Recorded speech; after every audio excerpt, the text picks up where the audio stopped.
چلیں جی، welcome back once again. اور شام رمضان میں ایک بار پھر ہم آپ کی خدمت میں حاضر ہیں. میں صدف عبدالجبار، میرے ساتھ ہیں سائم خان. 4 سے 6 بجے تک آپ کا ہمارا ساتھ ہوتا ہے اور ساتھ میں جو اپڈیٹس آ رہی ہوتی ہیں وہ ہم شیئر کرتے جاتے ہیں. تھوڑی سی میں ایک خبر بس شیئر کرنا چاہ رہی تھی. وہ جو 2 خلاباز ناسا کے جو 8 دن کے مشن پہ گئے تھے وہ تقریباً 9 ماہ بعد واپس لوٹے ہیں. اور ان کو ڈائریکٹ ان کو لانے والی جو اسپیس ایئر کرافٹ کہہ لیں جو بھی تھا وہ ایلون مسک کا بنایا ہوا، یعنی ان کی کمپنی کا بنایا ہوا، اسپیس ایکس کا بنایا ہوا اڑن کھٹولا ٹائپ، جس میں 4 ایسٹروناٹس بیٹھ کر آئے ہیں. اور وہ جب زمین پر اترے تو انہیں ڈائریکٹ اسٹریچر پر ڈالا گیا کیونکہ گریوٹی کی عادت نہیں رہی ان کی باڈی کو. سو اگر وہ پانی کی بوٹل بھی اٹھائیں گے تو وہ نہیں اٹھا پائیں گے. انہیں اپنی اسکن، اپنا فیس بھی لگ رہا ہے جیسے اٹ از پولنگ ڈاؤن. تو پھر آپ کیا کریں گے ان کے ساتھ؟ ٹائم لگے گا، میڈیکل ٹریٹمنٹ دیں گے، ہاں تھیراپی وغیرہ کچھ ہوگی ان کی. تو بڑی کہتے ہیں نا بڑا ہی انوکھا یہ واقعہ ہوا ہے. چلیں جی، ہم ذرا آ جاتے ہیں اپنے ملک کے کچھ ایسے حالات پر. اور جب ہم بات کرتے ہیں کرکٹ کی تو کرکٹ میں خیر پاکستان کے جو نیوزی لینڈ سے میچ چل رہے ہیں وہ تو الگ چیز ہے، لیکن آج ہوا یہ کہ چیئرمین پاکستان کرکٹ بورڈ کے ایڈوائزر عامر میر کہتے ہیں کہ آئی سی سی چیمپئنز ٹرافی میں پی سی بی کے نقصان سے متعلق بھارتی میڈیا پہ بہت پروپیگنڈا کیا جا رہا ہے. ان خبروں سے ان کی صداقت نہیں. اور میگا ایونٹ کے لیے آئی سی سی کا بجٹ $70 ملین تھا اور سارا خرچ آئی سی سی نے کیا ہے. تو پہلے ہم انہی کی زبانی سن لیتے ہیں، پھر ذرا ہم اس پر مزید بات کرتے ہیں کہ انڈیا کیا پروجیکٹ کر رہا ہے اور اصل کہانی کیا ہے. یہ کہنا کہ اس ٹورنامنٹ کے انعقاد پاکستان کرکٹ بورڈ کو بڑا مالی نقصان ہوا ہے، یہ بالکل جھوٹ پر مبنی بات ہے. ٹورنامنٹ کے تمام ایکسپنسز جو ہیں وہ آئی سی سی اٹھاتا ہے اور اس ٹورنامنٹ کے لیے آئی سی سی کا جو بجٹ تھا وہ $70 ملین کا تھا اور پاکستان کے لیے انہوں نے $10 ملین مختص کیے تھے. حقائق آپ کے سامنے لانا اس لیے ضروری تھا کہ جھوٹ اور سچ کا فرق سامنے آ سکے اور جو یہ انڈین میڈیا مسلسل جھوٹا پروپیگنڈا کرتا ہے اس کو کاؤنٹر کیا جا سکے. اور جو 3 ارب روپے منافع کا تخمینہ ہے اس ٹورنامنٹ کے انعقاد سے گراؤنڈ فیس اور گیٹ منی یعنی ٹکٹوں کی فروخت سے ہے. ہم امید کر رہے ہیں کہ جو منافع پاکستان کرکٹ بورڈ کے حصے میں آئے گا وہ 3 ارب روپے کا ہے. چیئرمین محسن نقوی کے دور میں پی سی بی کی فائنینشیل پوزیشن جو ہے وہ مضبوط تر ہوئی ہے. مالی سال 2023-24 کے دوران پاکستان کرکٹ بورڈ نے تاریخ کا ریکارڈ پروفٹ ارن کیا ہے. جی تو اب آپ کو ذرا بتاتے ہیں کہ انڈین پروپیگنڈا کن کن سٹیجز پر کیا گیا اور کیسے کیا گیا، ود ایگزامپلز آپ کو ایک دفعہ یاد دہانی کرواتے ہیں. سب سے پہلے آئی سی سی چیمپئنز ٹرافی کا انعقاد سے آج بھارت پاکستان کے خلاف مسلسل پروپیگنڈا کر رہا ہے. وی آل نو دیٹ پہلے ٹیم پاکستان بھیجنے سے انکار کیا جس کی وجہ سے ایونٹ کے شیڈیول کا اعلان تاخیر سے ہوا. براڈ کاسٹرز کو 1 مہینہ لٹکائے رکھا اور براڈ کاسٹرز کو نقصان بھی ہوا. پھر آئی سی سی پہلے ہی بھارت کے دباؤ میں رہتی ہے. آخر میں بھارت کی مان کر اس کے سارے میچز دبئی منتقل کر دیے گئے. بڑی ڈیبیٹ ہوئی، بحث ہوئی نیوٹرل وینیو کے اوپر، ہائیبرڈ ماڈل کے اوپر، اور پھر دبئی سارے میچز شفٹ کر دیے گئے. اس کے بعد بھارت نے شور مچانا شروع کر دیا کہ جرسی پر میزبان پاکستان کا لوگو استعمال نہیں کریں گے. آخرکار لوگو استعمال کرنا پڑا. جب یہاں بات نہیں بنی، یہاں پر نئی دال گلی، تو پھر بھارت نے اپنے کپتان روہت شرما کو پاکستان بھیجنے سے انکار کر دیا.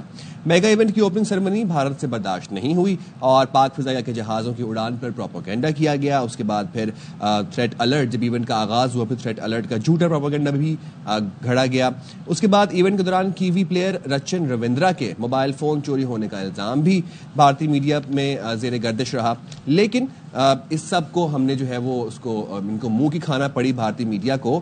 موبائل چوری کا الزام جو تھا وہ بھی فیک نکلا اور اس کو جو ہے وہ انٹرنیشنل میڈیا نے اس کی تصحیح بھی کی. اب جھوٹا پروپیگنڈا یہ کیا گیا ہے کہ پی سی بی کو میگا ایونٹ میں نقصان ہوا ہے. اچھا، اب جو نقصان کا وہ ہمیں تخمینہ تقریباً بتا رہے ہیں وہ 85% لاس بتا رہے ہیں اور پلیئرز کہتے ہیں جی ان کو کافی ان کو بھی مشکلات کا سامنا کرنا پڑا. اور اگر انڈین روپیز میں وہ کنورٹ کر کے کہہ رہے ہیں جی 869 کروڑ یعنی 869 کروڑ کا جی انڈین روپیز پاکستان کو نقصان ہوا ہے. تو یہ ان کا بڑا دعویٰ ہے. اچھا چلیں ہم اس پہ بھی بات کریں گے، اس دعوے کے حقائق بالکل آپ کے سامنے رکھیں گے.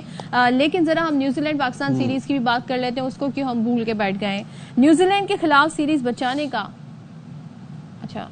میں رک گئی ہوں اس بات پہ, سیریز بچانے کی بات پہ. سیریز بچائیں, 5 میچز ہیں اس سیریز میں ماشاءاللہ, اور 2 تو ہم ہار گئے, تو بس اب ہم کیا سوچیں, اور جس طرح ہارے تو ہمیں کوئی امید نہیں ہے. چلے تو پہلے ہم اپنی پہلی سٹوری ڈسکس کر لیتے ہیں, پھر بعد میں دل چلائیں گے. ہمارے ساتھ موجود ہیں نمائندہ خصوصی شاہد ہاشمی صاحب ان the studio. Thank you very much sahab for joining us in the studio.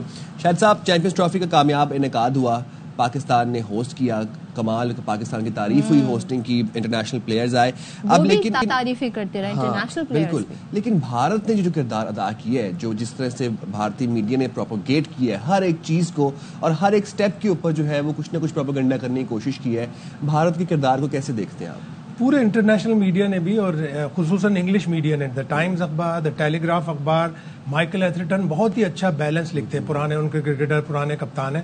انہوں نے لکھا جس طرح انڈیا کی ٹیم کھیل رہی ہے, اگر وہ اسی طرح بیہیو کریں تو کرکٹ کے لیے کتنا اچھا ہو. کیا خوبصورت جملہ انہوں نے لکھا, انڈیا کی ٹیم بہت اچھا کھیل رہی ہے, اگر وہ اسی طرح گیم کو بھی ایڈمنسٹر کریں, اسی طرح وہ دوسرے جو چھوٹے ملک ہیں, جو رینکنگ میں چھوٹے ہیں, ان کو اگر حقارت سے نہ دیکھیں بلکہ ان کو بھی یہ سمجھے کہ یہ بھی کرکٹ فریٹرنیٹی کا, کرکٹ ورلڈ کا حصہ ہے, تو کرکٹ کو کتنا فروغ ملے گا. اب اسی پروپیگنڈے کو دیکھ لیں, اینکر کو میں کہتا ہوں پورے 100 کے 100 مارکس ملنے چاہیے, جس طرح وہ جھوٹ بول رہی ہے, جس طرح وہ فیکچوئل مسٹیکس کر رہی ہے, اور اتنے کانفیڈنس سے بول رہی ہے کہ اتنے کروڑ روپے کا لاس ہو گیا. ہاں, کام تو ان کا ہے, لیکن پاکستان کرکٹ بورڈ کو میں گروپ میں تھک گیا, اتنے وہ کلپ آیا ہے, وہ ایک ہی کلپ کوئی 100 دفعہ مجھے مختلف لوگوں سے بھیجا گیا, کوئی یو کے سے, کوئی یونان سے, کوئی یو ایس اے سے, کوئی دبئی سے, کہ کیا پاکستان کو واقعی لاس ہوا. میں نے کہا نہیں, یہ پروپیگنڈا ہے. پاکستان کرکٹ بورڈ کو چاہیے اس کا ریبٹل ایشو کرے, اس کی تردید کرے, اور آج بالآخر عامر میر نے, اور یہ سارا حساب کتاب انہوں نے کیا ہوگا, اس کو ظاہر ہے اس میں ان کو 1 ہفتے سے 10 دن لگ گئے. اب پاکستان کرکٹ بورڈ یہ کہہ رہا ہے کہ ہمیں تخمینی طور پر تقریباً 2.5 سے 3 ارب روپے کا فائدہ ہوگا.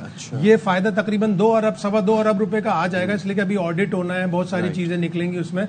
تو وہ پروپیگنڈا آپ نے ریبٹل کیا, اس کو دبا دیا اور ہمیشہ کے لیے ختم کر دیا کہ نہیں, ہم نے اچھی طرح سے اس کو ہوسٹ بھی کیا ہے, ہم نے منافع بھی کمایا. یہ بات ٹھیک ہے کہ ہماری ٹیم اچھا نہیں کر سکی, لیکن ہم نے اچھی طرح انعقاد کیا اور ہمیں فائدہ. تو شاہد صاحب یہ بتائیے گا, آپ نے کہا کہ ریبٹل میں ٹائم لگا اور ابھی بھی مزید آڈٹ چیزیں ہونا ہے, ہمیں تو پورا ریکارڈ دیکھنا ہے, چھان بین کرنی ہے, آڈٹ کر کے پھر ہم تخمینہ بتائیں گے نا.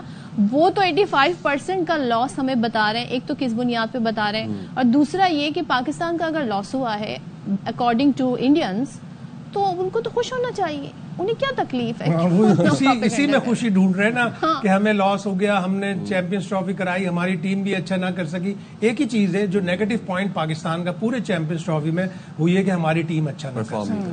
ہماری ٹیم اگر اچھا کرتی, ہماری ٹیم کم از کم سیمی فائنل یا فائنل تک جاتی, تو یہ ساری چیزیں بالکل دب کے ختم ہو جاتی. ہم نے اچھا انعقاد کرایا, ہم نے سیکیورٹی پوری ٹیموں کو سب کو دی, کوئی پرابلم نہیں ہوا. سب نے 7 ٹیمیں یہاں کھیل رہی تھی پاکستان کو انکلوڈ کر کے, اور 6 فورن ٹیم کھیل رہی تھی. جب ان لوگوں کو کوئی پرابلم نہیں ہوا تو انڈیا کو یہ پرابلم تھا, چلے آپ نے باہر کھیل لیا, لیکن اس کے بعد ان کا میڈیا بے انتہا پروپیگنڈا کرتا ہے. اور یہ بالکل جو لاسز والا ہے, یہ تو بالکل بے بنیاد پروپیگنڈا تھا. وہ صرف ایک چیز کو لے کے چل رہے تھے کہ آئی سی سی نے انہیں $6 ملین دیے ہیں. $6 ملین تو پاکستان کی ہوسٹنگ فیس تھی جو پاکستان کو ہر صورت میں ملنی تھی, اور $70 ملین اس کا بجٹ تھا. اس میں سے اب جتنا بھی خرچہ ہوا ہوگا اور جو ارن کیا ہوگا وہ نکال کے پاکستان کرکٹ بورڈ کہہ رہا ہے کہ ہمیں 2 سے 3 ارب روپے کا فائدہ ہے. تو شاہد صاحب ایک چیز بتائیں, اب جب بات آ گئی ہے اس طریقے کی, اور آئی سی سی کا ایونٹ تھا, یہ کوئی ایسا ایونٹ نہیں تھا جو پاکستان نے خود ہوسٹ کیا ہو یا کسی اور بورڈ کے انڈر ہوسٹ ہوا ہو, تو آئی سی سی کا کیا رول بنتا ہے اس سارے صورتحال میں آ کے حقائق بتانے کے لیے؟ آئی سی سی کو آگے بڑھ کے کرنا چاہیے تھا. آئی سی سی کے چیئرمین کی طرف سے جو جے شاہ ہیں, جو وہ بھی انڈین ہے, انہوں نے تو پاکستان کا نام تک نہیں لکھا. انہوں نے سب اسٹیک ہولڈرز کی تعریف کی, انہیں بھی بڑا دل کا مظاہرہ کر کے ان کی ٹیم تو جیتی ہے, ان کی ٹیم نے تو پورا چیمپئنز ٹرافی کا میلہ لوٹ لیا. یعنی کہ بڑی پوسٹ پہ آنے کے لیے آپ کو دل بھی بڑا کرنا چاہیے. بالکل کرنا چاہیے, اور انڈیا کو اب یہ چیز کرنی پڑے گی. پوری دنیا ان کو کہہ رہی ہے, وہ گیم کو ڈومینیٹ کر رہے ہیں, آف دا فیلڈ بھی آن دا فیلڈ بھی. تو وہ دوسرے چھوٹے ملکوں کو انکلوڈنگ پاکستان ذرا بڑی نگاہ سے دیکھیں, بڑے دل کا مظاہرہ کریں. ان کی ٹیم نے اتنا اچھا پرفارم کیا, اور آگے بھی اگلے 3-4 سال اچھا وہ پرفارم کرے گی. تو بڑے دل کا مظاہرہ کر کے, وہی ایتھرٹن کا جملہ ہے کہ اگر گیم کو بھی اسی طرح چلائیں جس طرح انڈیا کی ٹیم کھیل رہی ہے تو گیم کو بڑا فائدہ ہوگا. تو ڈو یو تھنک کہ محسن نقوی صاحب کچھ کانٹیکٹ کریں گے آئی سی سی کام سے؟ کچھ کرنا چاہیے. انہوں نے اس کے اوپر 2 دفعہ لیٹر لکھا کہ آپ نے ہمارا CEO وہاں پہ موجود تھا, آپ نے اس کو پرائز ڈسٹریبیوشن کے پوڈیم پہ کیوں نہیں بلایا, اسٹیج پہ کیوں نہیں بلایا, اور جو ICC کا جواب آیا تھا اس سے پاکستان مطمئن نہیں ہوا. انہوں نے کہا ہم بورڈ کے ہیڈز کو بلاتے ہیں, تو جب بورڈ کے ہیڈز کو بلاتے ہیں تو اور روجر بنی تھے, تو اس کے ساتھ کرکٹ بورڈ کے انڈین کرکٹ بورڈ کے سیکرٹری کیسے آ گئے اسٹیج پہ. چلے انڈیا کی ٹیم جیتی ہے, اس کے بعد پھر نیوزی لینڈ کرکٹ بورڈ کے ڈائریکٹر آئے, ان کے بورڈ کے بھی ہیڈ نہیں آئے تھے. تو آپ کو پاکستان کے CEO کو بلانا چاہیے تھا, اس کو اسٹیج پہ. ٹھیک ہے آپ کو ایک آدھ اس سے پرائز دلوا دیتے, مین تو انڈیا کا ہی شو تھا, انڈیا کی ٹیم جیتی تھی, لیکن کم از کم آپ پروٹوکول تو فالو کرتے کہ ہوسٹ کنٹری تھا, اس کے ہوسٹ کنٹری کے لوگ کو بلاتے. اسی لیے پاکستان کرکٹ بورڈ نے دوبارہ ان کو لیٹر لکھا ہے کہ آپ کا جواب کنونسنگ نہیں ہے, آپ ہمیں اس کے اوپر قائل کریں. رائٹ. اور شاہد صاحب, اب should be worried about it, should be worried about it کہ انڈیا جو کر رہا ہے, یا پھر ہم نے آج جو ریبٹل دیا ہے, جو پریس کانفرنس کر کے جواب دیا, it's enough? As long as ہمارے فیکٹس نہیں ہیں ہمیں وریڈ نہیں ہونا چاہیے, لیکن ہمیں ساتھ ہی ساتھ اپنا ہاؤس ان آرڈر کرنا ہے. کرکٹ کی ایڈمنسٹریشن بھی, کرکٹ کی ٹیم بھی. جب تک ہماری ٹیم ٹاپ ٹیموں میں نہیں ہوگی, ٹاپ 3 ٹیموں میں, ہمیں دنیا لفٹ نہیں کرائے گی. ابھی ویمنز ورلڈ کپ ہونا ہے انڈیا میں, جس کے لیے پاکستان کی ٹیم نے ابھی کوالیفائی کرنا ہے. وہ تو یہ سوچ رہے ہوں گے کہ پاکستان کی ویمنز ٹیم کوالیفائی نہ کرے, تاکہ وہ جو جھگڑا ہو کہ پاکستان ویمنز ٹیم جائے گی انڈیا یا نہیں جائے گی. تو ہماری ویمنز ٹیم, مینز ٹیم, سب کو اچھا ہونا پڑے گا, تاکہ international cricket fraternity, international cricket world ہمیں وہ ویلیو کرائے جس کے ہم ڈیزرو. اور ویمنز ٹیم کے لیے بھی یہی اپلائی ہوگا کہ ہم انڈیا میں میچ نہیں کھیلیں. ابھی تک تو یہی ہے, لیکن اب پاکستان کی ٹیم اگر ویمنز ٹیم کوالیفائی کرے گی تو آگے بات بڑھے گی نا. اللہ کرے کہ کوالیفائی کرے تو پھر یہ معاملہ ایک دفعہ دوبارہ. ویمنز ٹیم سے امیدیں باندھ لیتے ہیں اب ہم لوگ, لیکن پہلے بات کر لیتے ہیں, پہلے تو وہ جو ہو رہی ہے سیریز اس کی تو بات کر لیتے ہیں. تیسرے میچ کی بات کر لیتے ہیں. جی, اب پاکستان نیوزی لینڈ کے خلاف سیریز بچانے کا مشن جو ہے وہ مشکل ترین ہوتا جا رہا ہے, اور شکستوں کے بھور میں پھنسے شاہین اڑان بھر کر آکلینڈ پہنچ گئے ہیں. قومی T20 اسکواڈ نے ایڈن پارک میں 3 گھنٹے پریکٹس کی. دونوں ٹیمیں کل صبح تیسرے T20 میں آمنے سامنے ہوں گی. قومی ٹیم دورہ نیوزی لینڈ میں ابھی تک جیت کی تلاش میں ہے. اگر کل کا میچ بھی ہارے تو سیریز سے ہاتھ دھونے پڑیں گے. اچھا جی, کل میچ ہو رہا ہے, اور اگر کل ہم میچ ہار گئے تو سیریز ہار جائیں گے. لیکن ایک یہ بتایا جا رہا ہے کہ پاکستان کی پلئنگ 11 میں ایک تبدیلی کا امکان ہے. فاسٹ بالر محمد علی کی جگہ عباس آفریدی کو موقع مل سکتا ہے.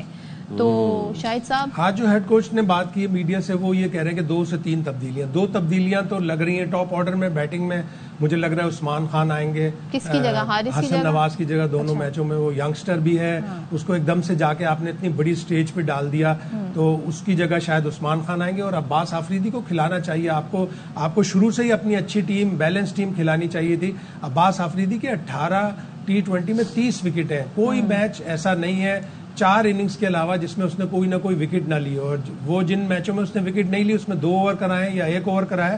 اچھا بالر ہے, اس سے آپ کو اس کے ساتھ جانا. تو کل کے میچ سے کچھ توقعات ہیں آپ کو, امیدیں باندھ لیں ہم لوگ؟ توقعات تو دوسرا میچ پاکستان نے اچھا کھیلا, 135 کیے, پھر فائٹ بھی کیا 97 رن پر, جب چوتھی آؤٹ آسانی سے نیوزی لینڈ نے چیز بھی کر لیا. تھوڑی بہتر کارکردگی تھی. آکلینڈ کا گراؤنڈ بڑا ڈیفیکلٹ گراؤنڈ ہے, ڈائمینشن بہت چھوٹی ہیں, 2 طرف سے تو 55 گز کی باؤنڈری ہے, تو وہاں پہ تو باؤنڈری مارنا بہت ہی آسان ہے. نہ وہ ریکٹینگولر گراؤنڈ ہے, نہ وہ اوول ہے, بیچ کا گراؤنڈ ہے. رگبی ہوتی ہے اس کے اوپر, تو اس لیے ڈراپ ان پچ ہوتی ہے, پچ کہیں اور سے بن کے آتی ہے, تو مشکل گراؤنڈ ہے. بالنگ کرنے کے لیے تو بہت ہی مشکل ہے. بالنگ کے لیے مشکل ہے. اور پھر یہ بھی تو ہوتا ہے کہ کون سی ٹیم پہلے جو بیٹنگ کرے گی اس کے کیا چانسز ہوں گے. زیادہ تر وہ تو دونوں ٹاس جیتے, انہوں نے دونوں دفعہ بالنگ کی, اس لیے کہ ونڈی کنڈیشن تھی.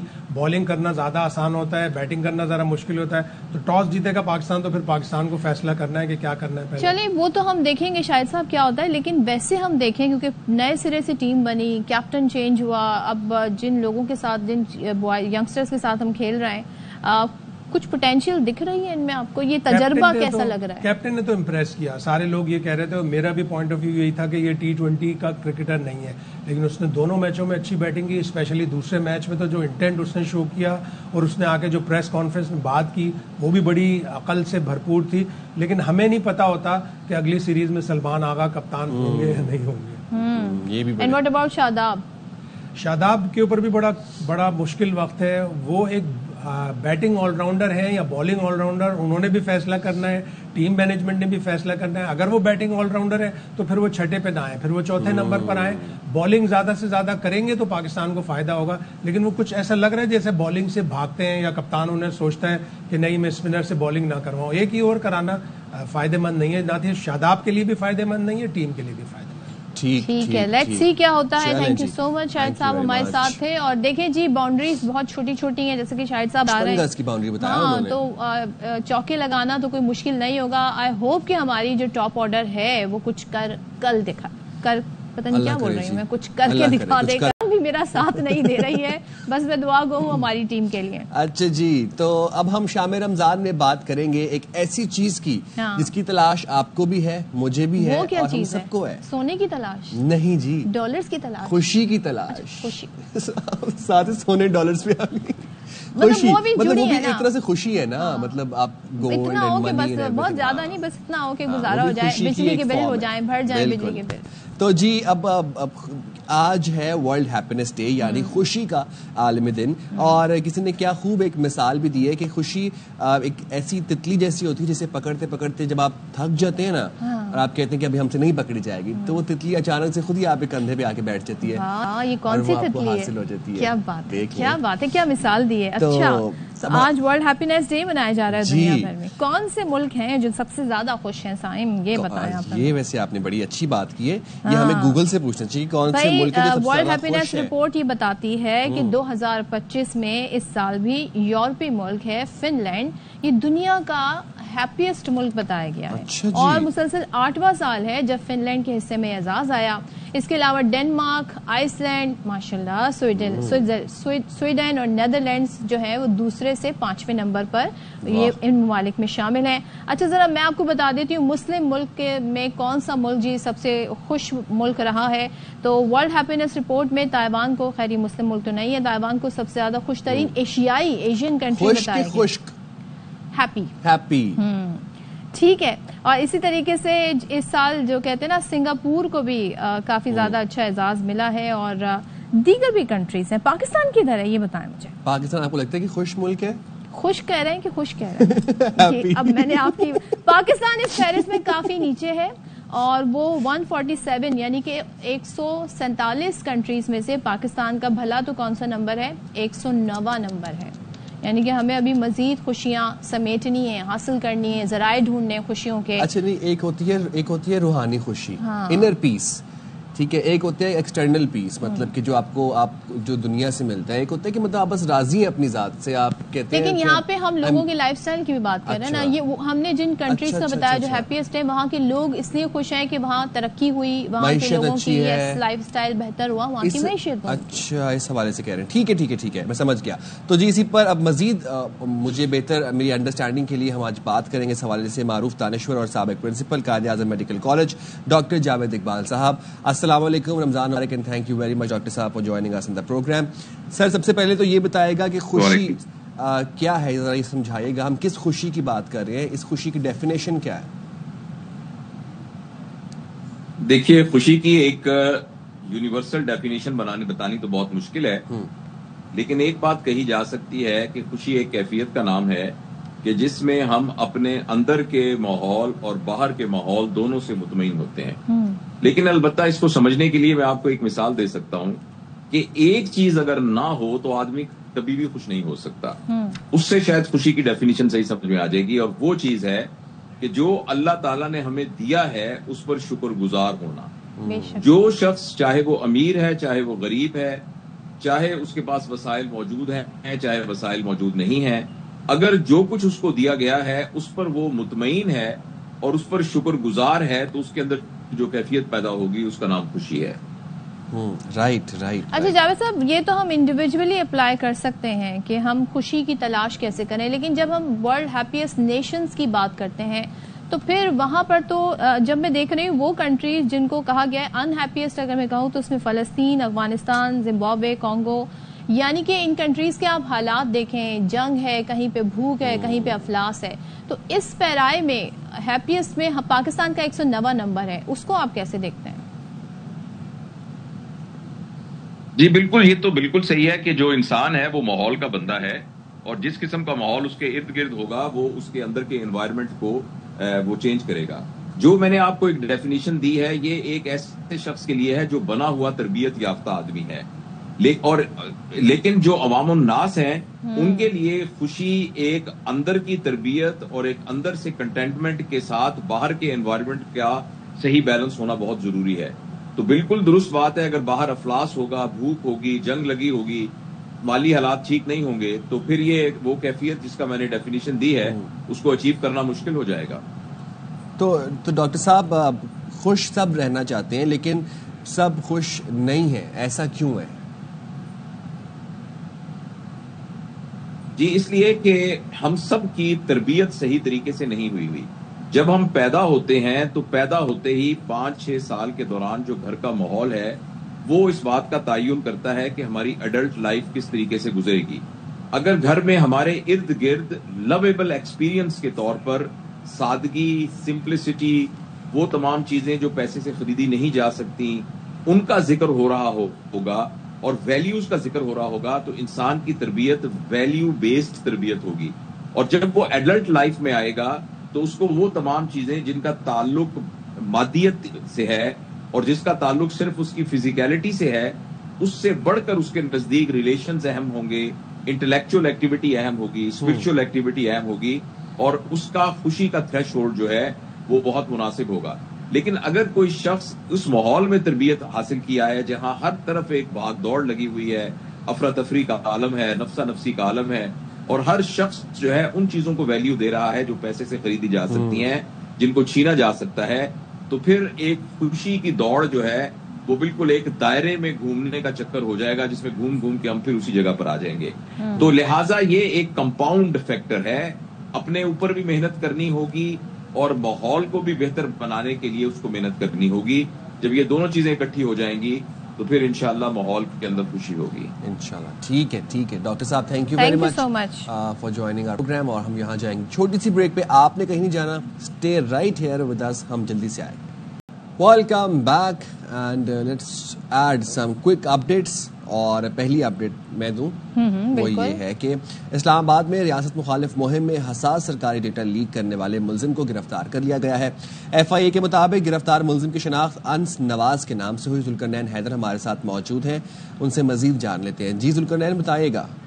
جی بالکل, انس نواز جو ہے اس کو بنی گالا سے گرفتار کیا ہے اور بتایا گیا ہے کہ ملزم نے passport and immigration data base تک غیر قانونی رسائی حاصل کی. شہریوں کے ذاتی پاسپورٹ اور اعلیٰ سرکاری شخصیات کی تصاویر سوشل میڈیا پر بھی شیئر کی.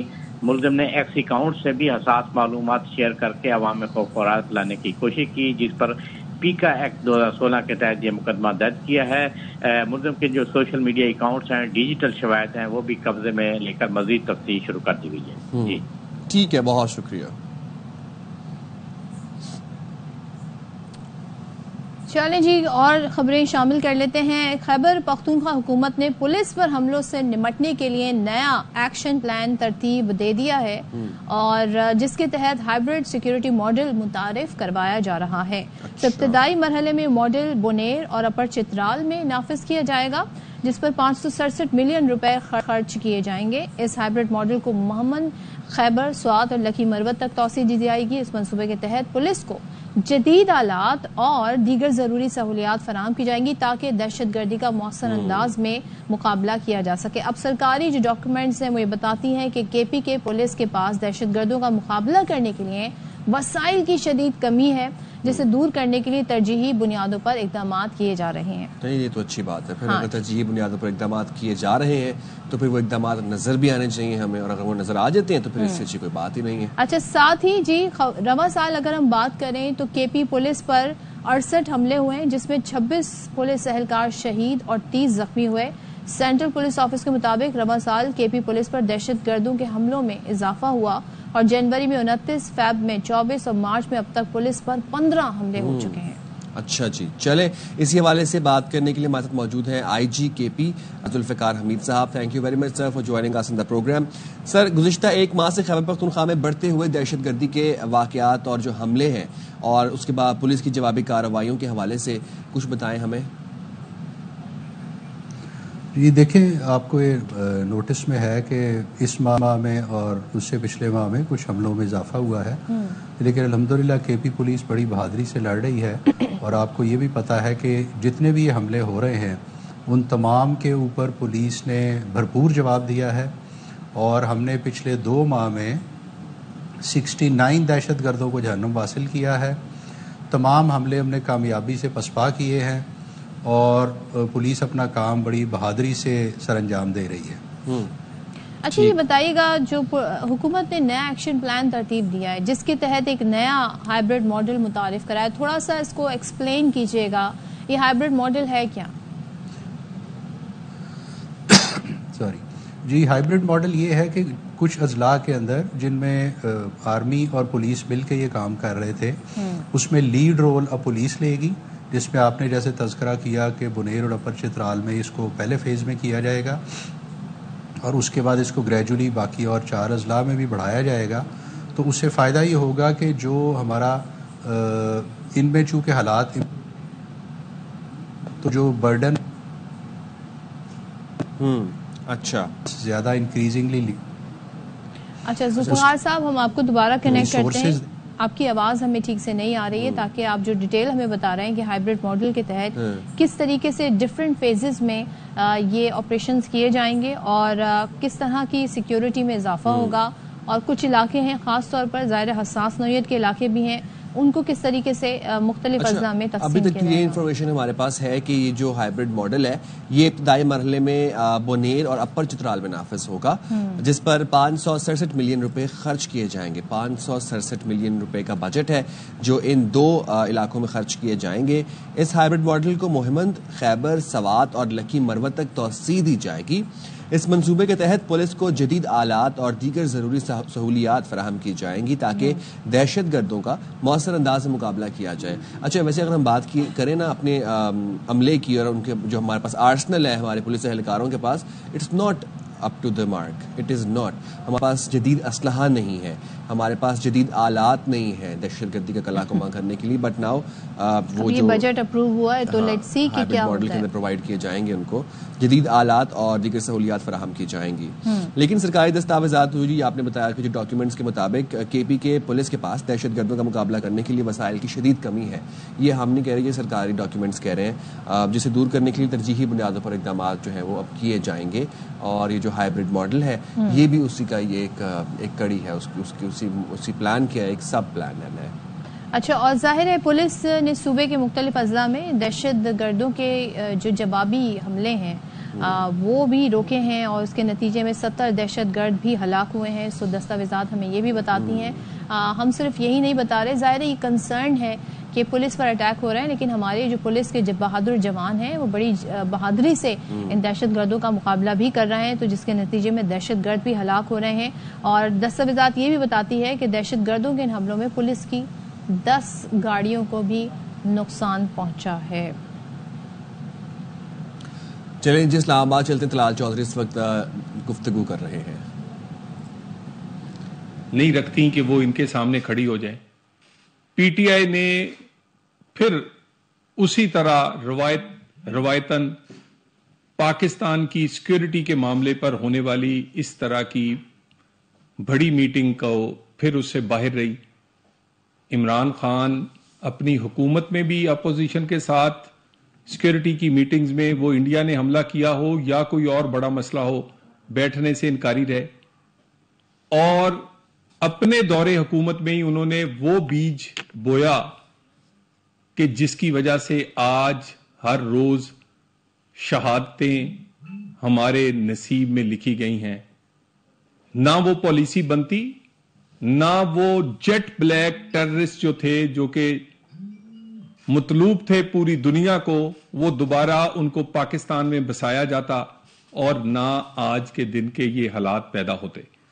میں چند ایک چیزیں جو کہ کے پی سی ایم جو ہیں وہ پچھلے 2 دن سے لگاتار اسی میٹنگ کے بارے میں کچھ بیانات دے رہے ہیں اور کنفیوژن پیدا کرنے کی کوشش کر رہے ہیں اس اعلامیے میں جو پاکستان کی تمام پارٹیوں کی قیادت نے متفقہ طور پر، جس میں کے پی کے سی ایم خود موجود تھے، اسے انڈوز کیا. اس متفقہ قرارداد کو نہ صرف پاس کیا بلکہ اس پہ عمل کرنے کے ارادے کو بھی دہرایا.